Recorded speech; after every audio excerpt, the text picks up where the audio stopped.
What's up, guys? This is Crypto with James talking to you today about Boba Network, or Boba. Not optimistic about this one.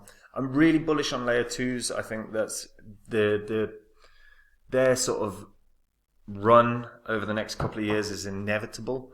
Boba, though, as in terms of an investment, I'm not convinced by, and I'll give a couple key reasons for that. While I take a look at the project. Also, there's been some interesting news come out about 3 Arrows Capital over the past 24 hours. They're setting up a new sort of, they've released a new pitch deck effectively for approaching bankruptcy proceedings for cryptos or for exchanges. It's quite an interesting one, so I'll talk about that in this video as well.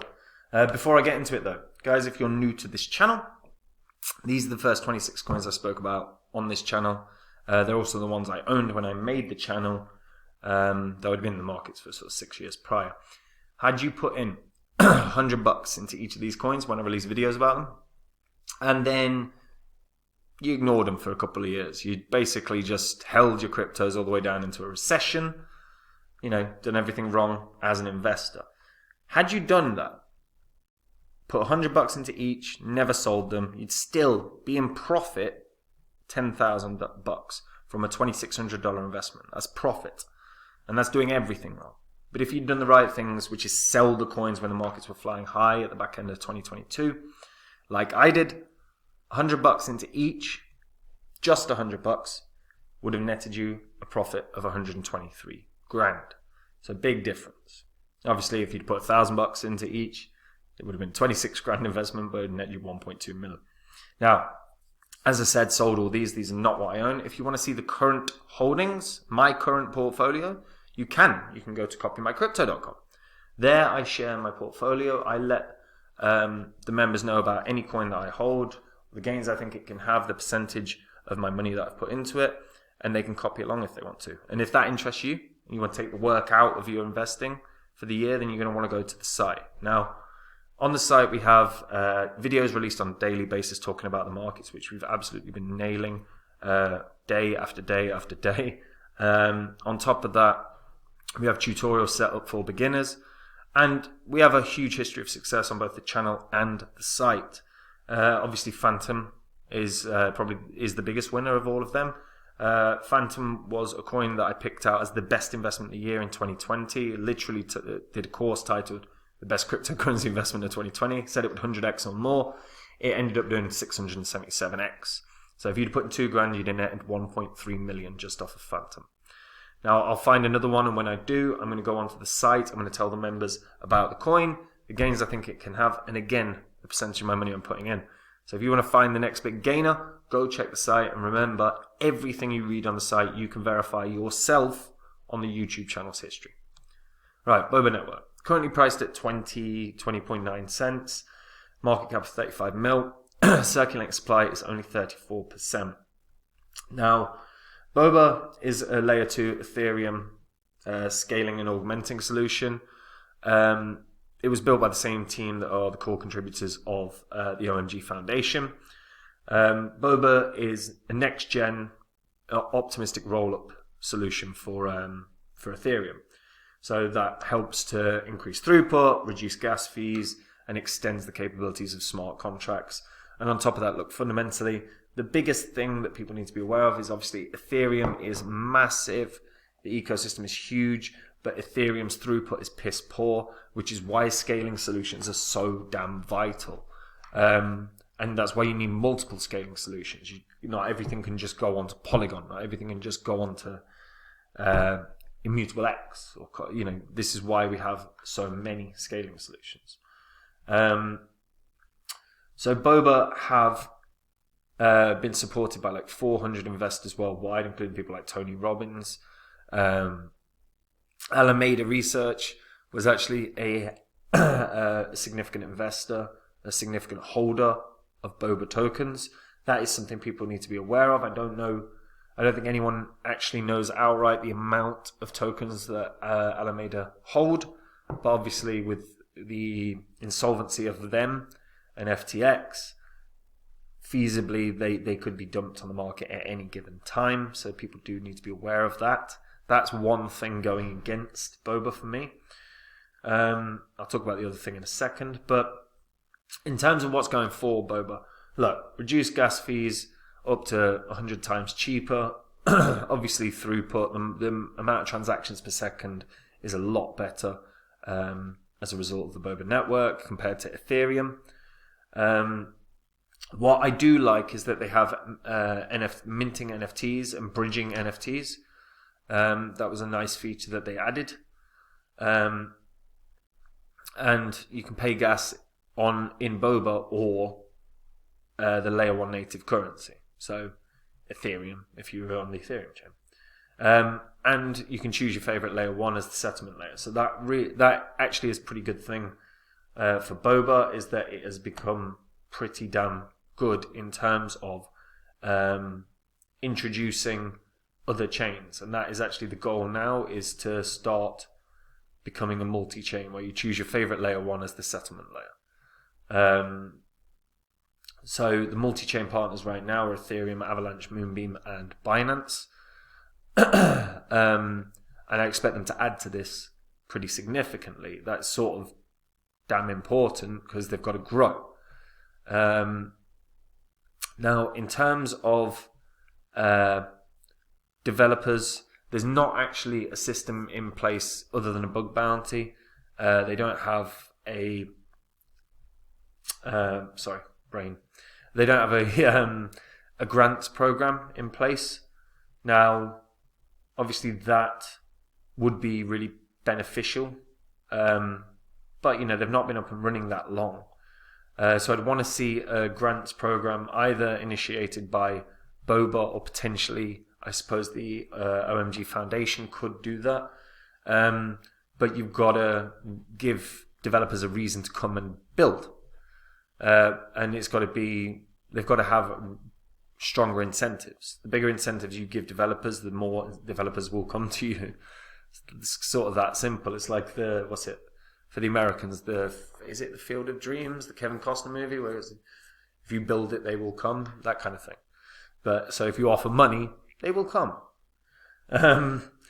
Now, BOBA have actually grown quite nicely. Their DeFi ecosystem is pretty good. They've got Frax on there now. DeBank is another one, and XDAO.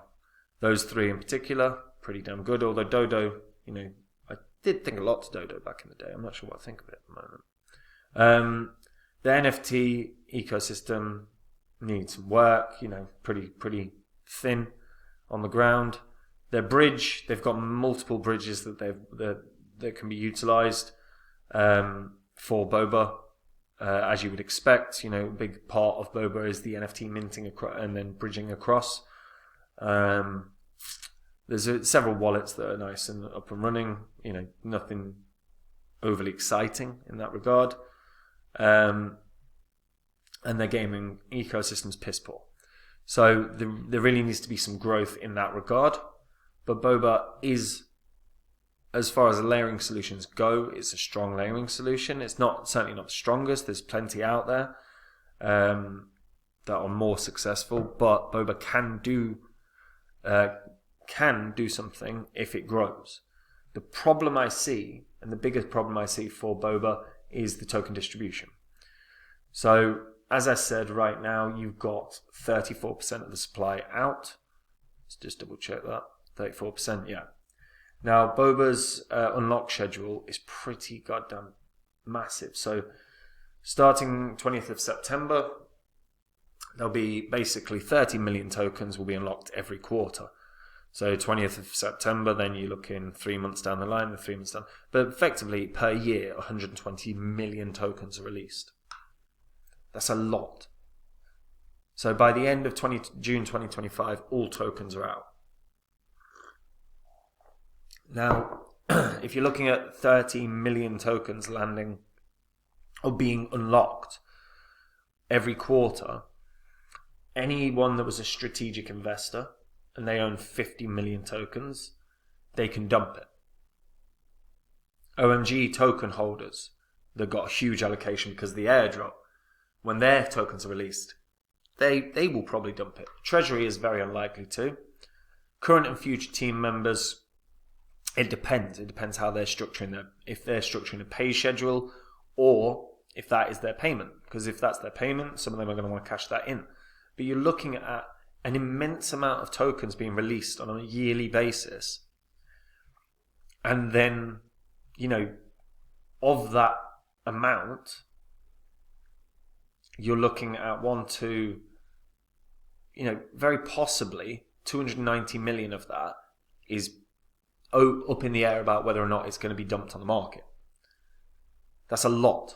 That's a lot of potential tokens that just people have made a profit off of and are going to bank. Particularly the OMG token holders, because these are airdropped. These are airdropped. So why wouldn't they? Yeah, so I don't know. It's an interesting one for me.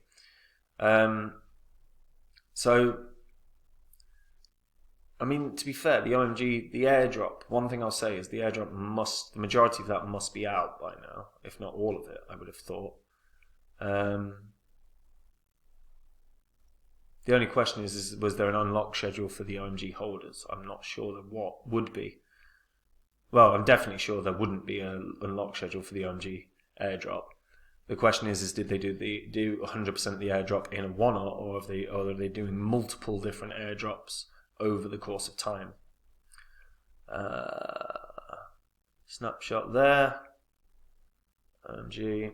Looks like all of the airdrops gone. Okay, so that's fine. So 140 mil less likely to be dumped on the market because anyone that was going to dump has probably already done it. You still probably have 150 million plus the release of basically 120 million a year of Boba. My instinct is obviously that this is going to drop because inevitably people are going to sell what they've been given. Now Boba hit lows of like 16 cents. Obviously we've had a bit of a mini market rally, and maybe that will continue for a month or two, but as another 120 million tokens release, all of a sudden the supply is basically 300 million. So to hold its market cap, it would have to drop to about 12 cents to stay at the same market cap. My concern is fundamentally just I think there's going to be so many tokens released, I can't see how the price point of Boba can hold for that long. Or certainly not across the year. And right now the ecosystem's too small. So for Boba to succeed, they need to grow their ecosystem with a bit more DeFi. Absolutely, NFTs and gaming need to grow. They're really short there on both fronts. A grants program's probably needed to incentivize developers to come. And even then, with all of that, with the token distribution, I still think there's a dump that's got to come for it. Doesn't mean it's going to die. But in terms of gains, I think they're going to have a lot less gains than some of the layer 2s that are out there right now. Particularly with the sort of uncertainty around Alameda and FTX's holdings of Boba as well. Well, yeah, they're my 2 cents. So let me know what you guys think in the comments down below. And if you're a returning viewer, hit the subscribe button. It helps the channel. The videos make money and they'll save you money in the long run. So don't miss them. Now, before I get into the 3 Arrows Capitals news, if you want to see my portfolio, guys, you can do. You just have to go to copymycrypto.com. On the site, I share every coin I own. The members all get real-time updates anytime I buy or sell a coin. We release videos on a daily basis talking about the markets, which we've absolutely been nailing for the last few months, like within $10, $15 most days of where Bitcoin's going to go. And then on top of that, guys, we have a history of success on the channel, not least of which is obviously Phantom. which no YouTuber in 2020 was talking about. There's no crypto YouTuber out there that said Phantom was going to have big gains. I put my neck on the line and said this is going to 100x, and it did 677. So when I find the next Phantom, I'll do exactly what I do with all my other coins, which go onto my site. I tell my members the coin, the gains it can have, the percentage of my money I'm putting in, and they can copy along. And if that interests you and you want to do that, go read the site, and remember, everything that you read there, you can verify yourself on the YouTube channel's history, guys. And last thing, 3 Arrows, goddamn. So 3 Arrows have pitched a new platform for crypto debt claims. So both founders of 3 Arrows are now the founding members that listed this pitch deck. That's the CNBC have reviewed. It's been on a few different sites. The pitch deck says they are trying to get the platform to market by the end of February at the latest. So they're now courting investors for a new venture that looks to capitalize on the growing list of bankruptcies in the space. So their pitch deck is for a distressed debt marketplace called GTX. And the pitch is basically coming after, obviously, all the crashes that 3 Arrows had, the crash that FTX had, and Alameda, and this is an interesting idea. So the plans are that and there's a couple of things. So firstly, they're in Bali, and they've refuted claims that they're not cooperating with authorities, which is obviously a question given that they're in Bali. And they claim that the crypto claims market, in reference to bankruptcies that impact holders of cryptos, should have a public marketplace. So they're basing that off of, obviously, the amount of retail investors that got burnt from your BlockFi, your Celsius, your 3 Arrows, your FTX, your Alameda. And it looks to appeal to those million-odd FTX depositors that are now stuck in a situation where they can't get hold of their cryptos. And they cited a clear need to unlock the claims market, one they value at $20 billion. And they believe GTX could dominate within 2 or 3 months. GTX said in its pitch that once scaled, the platform could fill a power vacuum left by FTX within crypto trading and move into the securities lending market. Really interesting pitch. I'm really intrigued to see how this is going to evolve, because I can legitimately see a surge that GTX, that there's effectively bankruptcy type marketplace is going to have, because those people that have lost, money on FTX or money on Celsius or money on BlockFi, the courts aren't going to help them. So if they can find an alternative solution via GTX, then they will.